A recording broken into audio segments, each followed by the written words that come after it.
Versi besar Bensin ini kita akan bahas terkait masa depan dari Angkatan Laut, yaitu Kobe the Young Hero. Nah, mari tanpa basa-basi lagi kita langsung saja. Waduh. Stories, I'm a fool for your love.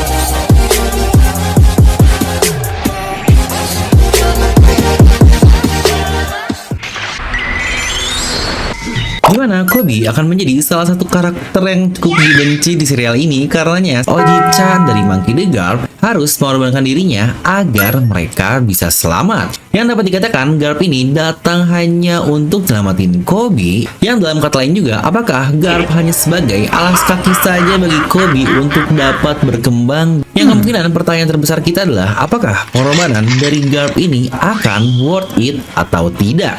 Nah, jadi pastikan kalian tonton video sampai habis ya, agar tidak ada informasi yang miss dan juga setengah-setengah. Nah, mari siapin kopi, jangan lupa besar, pasang headsetnya, ambil kursi PWN, wadidaw. Nah, sebelum video ini dimulai, kebetulan banget nih, buat kalian yang ingin desain khusus dari guru dan murid, yaitu Garp dan juga Kuzan, yang beradu dengan sangat luar biasa di Hachinosu ini. Di mana di masa payday atau gajian ini, sedang ada paket untuk banding spesial dari kedua pasangan guru dan murid ini.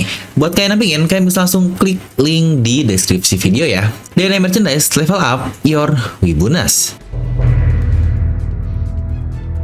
Pertama, kita akan mulai dari kata-kata Monkey D. Garp di chapter 1088 ini, yang dia pun berkata, jika kalian semua adalah the future of the marine. Dan tepat di situ, Garp pun dibuat buku sambil tersenyum tepat seperti Saulo. Yang tapi saudara kalian, chapter saat Saulo dijadikan S itu di chapter 397, yang situ pun memiliki judul To Reach the Future. Ya benar, bukankah sangat persis sekali seperti perkataan Garp di chapter 1088? Dan tahu yang lebih menarik lagi, di chapter 397 tersebut, Kuzan yang melakukan tepat apa yang Garp katakan di pelajaran pertamanya kepada Kobe dan yang lain-lainnya. Jika ada satu perahu kecil yang hanya bisa berisi 2 orang saja, siapa yang akan kau pilih? Di sini Kuzan dia melakukan hal itu kepada Robin, yang bisa saja dia membunuh Robin di situ. Tetapi akhirnya dia memutuskan untuk membuatkan jalur sampai ke pulau terdekat lainnya, yang bukankah itu adalah salah satu foreshadow yang sangat luar biasa oleh Oda Sensei. Yang sebenarnya hal yang cukup paralel juga terlihat adalah bagaimana Garp juga dia mengorbankan dirinya sama seperti yang Kuzan lakukan 20 tahun yang lalu. Kalau kita semua tahu, Kobe bahkan sampai detik ini dia masih belum 100% mempraktekkan pelajaran dari kakek kita, karena beberapa minggu lalu juga di Amazon Lily dia masih saja mengorbankan dirinya agar semua angkatan laut lain dapat selamat. Yang itu pun sama seperti yang Kobe katakan di awal pelajarannya, yang bahkan sampai dilempar kapur oleh Garp. Yang sebenarnya itu bukan sebuah masalah besar sih, karena dari sini sebenarnya bisa terlihat keadilan yang Garp miliki dan Kobe itu cukup berbeda. Kobe mungkin memiliki keadilan sendiri dengan menjadi penyelamat bagi semua orang. Dia rela dirinya susah agar orang lain dapat selamat. Yang sejujurnya itu adalah hal yang sangat naif sekali di dunia kita yang sangat kejam. Tapi kalau begitu, saya selalu menghargai orang dengan prinsip, entah sebodoh apapun prinsipnya. Karena jadi ingat juga kata-kata Bellamy saat melawan Luffy di Dressrosa. Orang bodoh pun masih memiliki prinsip. Gimana untuk kapal Garp sendiri saat ini berlayar tanpa komandan utamanya, tetapi Garp sendiri sangat yakin jika orang-orang inilah yang akan menjadi masa depan bagi angkatan laut. Nah, dimana jika kalian sadar juga, ada beberapa event yang berhubungan dengan Kobe setidaknya saat time skip dan sampai sekarang. Dimana pasca time skip, tahu-tahu Kobe muncul dengan sebutannya sebagai The Hero, yang sejujurnya ini wow banget. Yang tidak hanya itu, dia memiliki gelar yang sama seperti gurunya alias The Hero ini.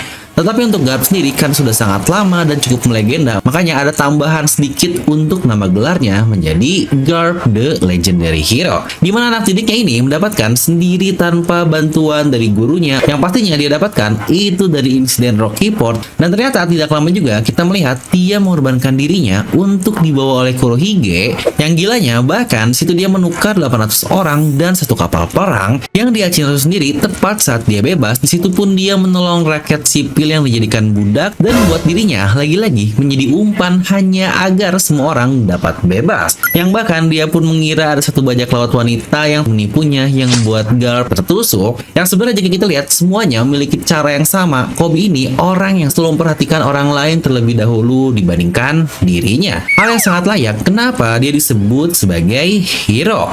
Bahkan juga momen ketika dia melindungi kapal dari Pizarro, di mana bahkan dari satu nama serangan Kobe tersebut cukup mirip dengan serangan dari Monkey D. Garp, yaitu Galaxy Impact. Tetapi di sini Kobe menggunakan nama lain yaitu Honesty Impact. Yang bukankah dari sini kita dapat tahu apa sih sebenarnya prinsip keadilan yang dimiliki oleh Kobe? Seperti yang sudah kita bahas di sesi sebelumnya, Kobe ini memiliki keadilan cukup berbeda dengan Garp. Makanya walau sudah diajari, tetapi dia menempuh jalur yang cukup berbeda, di mana Garp ini sangat melihat masa depan dan Kobe akan mengorbankan dirinya agar orang lain dapat selamat. Ya walau mungkin ada beberapa sisi yang sangat bersinggungan, seperti yang kita lihat juga di chapter itu, bagaimana Garp akhirnya mengorbankan diri agar masa depan anak muda dapat selamat. Yang pasti itu juga yang sebenarnya akan dilakukan oleh Kobe mengingat prinsip keadilannya. Yang bisa kita bilang untuk keadilan dari Kobe ini adalah honest justice. Yang sadar atau tidak, Oda sebenarnya sudah menunjukkan hal itu jauh-jauh sekali di awal serial One Piece, yang Kobe sangat kesal sekali dengan Morgan. Di situ Kobe pun bilang akan kuubah angkatan laut karena kejujuran dan kediktatoran dari Morgan benar-benar menggelitik untuk prinsip yang dimiliki oleh Kobe. Yang juga ternyata keadilan ini menurut Garp akan menjadi masa depan bagi angkatan laut. Yang kemungkinan besar akhirnya di situ Kobe dia akan mengubah dunia, di mana dunia One Piece ini yang identik hanya untuk dua entitas saja sebenarnya, yaitu bajak laut dan angkatan laut. Yang Garp pun berkata jika kedua fondasi itu salah satunya akan menjadi pengingat bagi bajak laut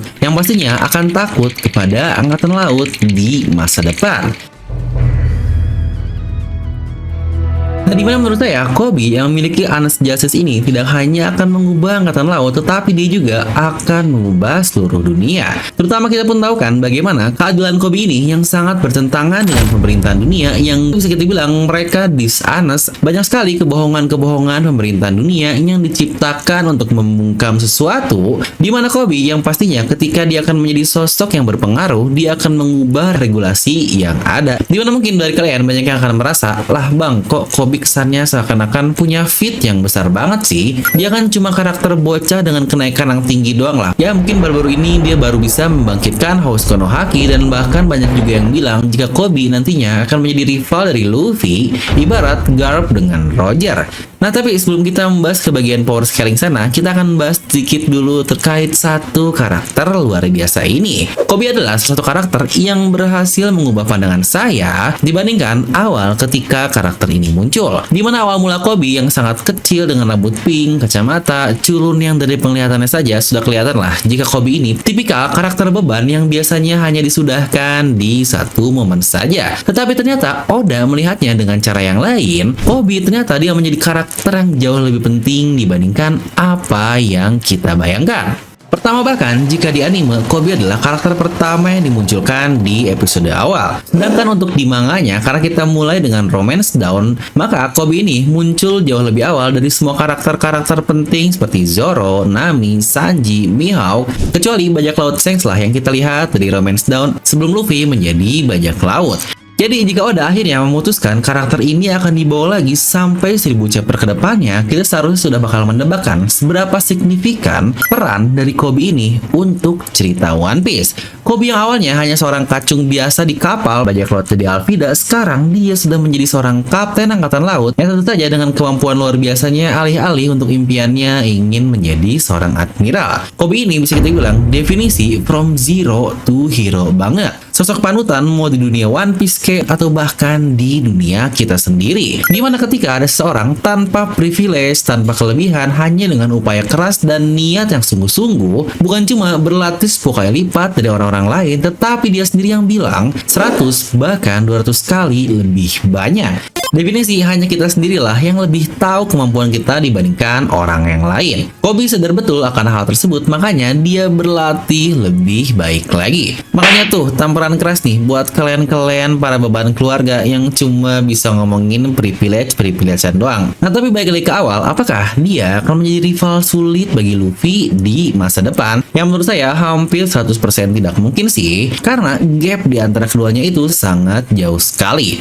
Kobe tidak bisa apa-apa 2 tahun yang lalu, yang bahkan Luffy 2 tahun lalu pun sudah sangat kuat. Bahkan pertemuannya di Water 7 pun sudah sangat jauh lah gap di antara kedua orang tersebut. Belum lagi di Marineford mereka bertarung dan Kobe langsung kalah. Lagi-lagi Kobe terus berlatih hingga bertambah kuat sampai sekarang, dan Luffy juga kita tahu dia terus bertambah kuat sampai saat ini. Jadi ketika kedua orang berkembang dengan cara yang sama, maka akan sangat sulit untuk melampaui salah satunya, kecuali jika mungkin salah satunya ada yang merasa puas.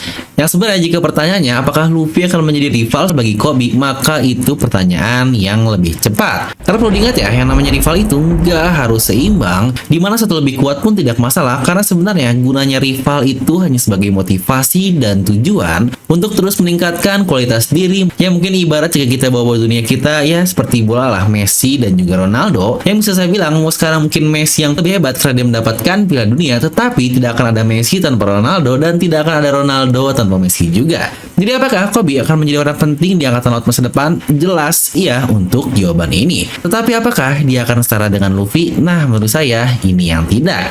Yang kira-kira kalau menurut kalian apa nih yang akan Kobe capai di masa depan? Sama jangan lupa juga, kita bulan depan banget, tanggal 6 akan menjadi episode pertama untuk keluarnya Gear 5 dari Luffy. Ingat catat tanggalnya, tanggal 6 Agustus yang fix banget sih, ini bakal bikin gempar dunia peranimean. Yang bahkan manganya aja di tahun lalu udah segila apa. Nah kebetulan kami juga dari The Merchandise, di tanggal 30 Juli banget akan perilisan untuk desain limited terbaru, yaitu Luffy di mode Gear 5-nya. Yang tahun lalu cepet banget nih, abis karena lagi-lagi ini limited. Dan sekarang kami juga bakal merilis untuk batch baru yang tentunya dengan beberapa update desain, dimana masalah rilis kapan dan jumlahnya berapa akan disampaikan di IG kami ya, dnm.match. Langsung follow dan DM biar nggak ketinggalan antri untuk kaos dari Luffy ini. Nah jadi itu untuk video kali ini, kalian bisa langsung tuliskan pendapat kalian di kolom komentar di bawah. Dan seperti biasa, semoga kalian terhibur dengan video ini. Like aja kalian suka, dislike aja kalian suka, jangan lupa untuk subscribe dan juga share video teman kalian. Gue di film pamit, and I'll see you guys next time.